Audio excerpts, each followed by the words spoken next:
Assalamualaikum warahmatullahi wabarakatuh. First, let me introduce myself. My name is Yunita Durrahmani with study number 11 and I'm from class A. Today I will present a material about principles of material development atau prinsip-prinsip pengembangan materi ajar. Kita akan bahas bersama apa itu material development, tujuannya, dan prinsip-prinsip penting di dalamnya. So, first is definition of material development. Material development refers to everything done by writers, teachers, or a learner to provide resource to enhance language learning. Atau bisa dijelaskan dalam bahasa Indonesia, pengembangan materi adalah segala sesuatu yang dilakukan oleh penulis, guru, atau bahkan peserta didik untuk menyediakan sumber belajar yang meningkatkan pembelajaran bahasa. Ini mencakup beberapa hal. First, adapting materials atau mengadaptasi materials seperti misalnya dari buku teks. Second, designing text atau merancang tugas-tugas belajar. Third, selecting authentic text atau memilih teks-teks autentik yang relevan. Fourth, assessing and evaluating materials atau menilai dan mengevaluasi bahan ajar yang digunakan. Jadi intinya ini bukan hanya soal materi baru, soal membuat materi baru, tapi juga tentang bagaimana kita menyesuaikan dan memaksimalkan bahan yang ada untuk mendukung pembelajaran bahasa secara efektif. And the next, main purpose. Apa sih tujuan dari materials of development ini? To provide effective and engaging learning experience that help learners, atau memberikan pengalaman belajar yang efektif dan menyenangkan. Tujuan yang lainnya, first, develop their language skills atau membantu siswa mengembangkan keterampilan dan bahasa mereka. Number 2, increase their awareness of language use atau meningkatkan kesadaran siswa terhadap penggunaan bahasa dalam kehidupan nyata. Number 3, stay motivated to continue learning atau membuat siswa tetap termotivasi untuk terus belajar bahasa, seperti bahasa Inggris. Dengan kata lain, materi ajar yang kita kembangkan sebaiknya tidak hanya informatif, tetapi juga harus menginspirasi siswa untuk harus belajar. And the next, features of effective materials should provide first, exposure to authentic language in use. Itu memberikan paparan terhadap bahasa yang otentik, bukan bahasa buatan. Second, opportunities for meaningful interaction. Itu seperti menyediakan kesempatan untuk interaksi yang bermakna antar siswa.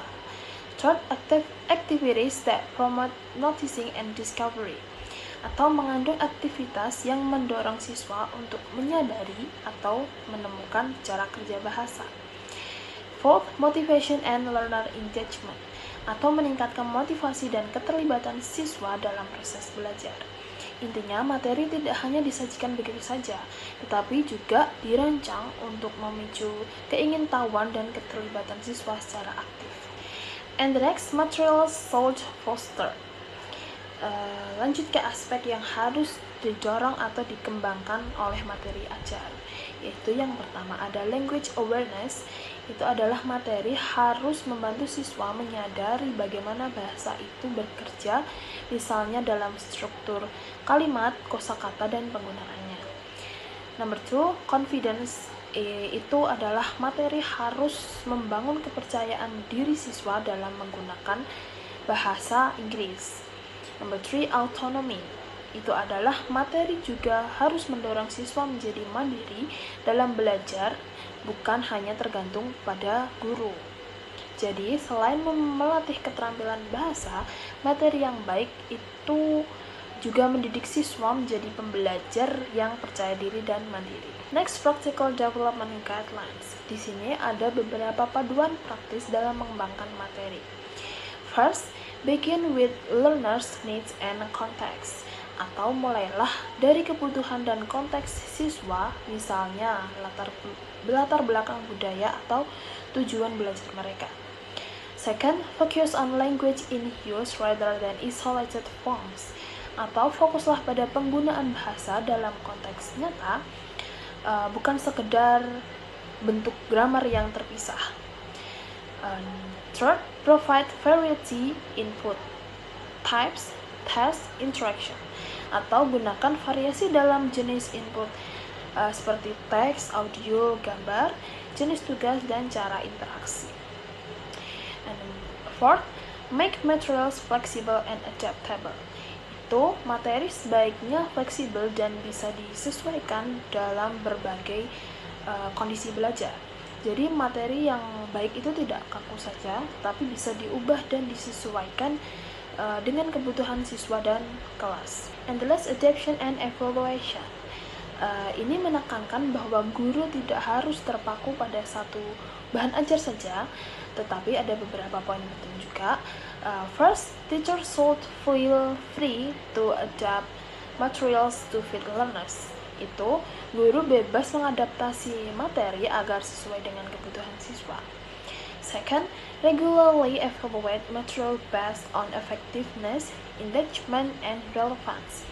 Itu lakukan evaluasi secara berkala terhadap efektivitas dan relevansi materi. And the last, use learner feedback for improvements. Seperti gunakan juga umpan balik dari siswa untuk memperbaiki materi ke depannya. Jadi, bahan ajar bukan sesuatu yang statis. Kita perlu refleksi dan evaluasi terus-menerus agar pembelajaran tetap relevan dan menarik. So, I think that's all from me. Thank you for watching and wassalamualaikum warahmatullahi wabarakatuh.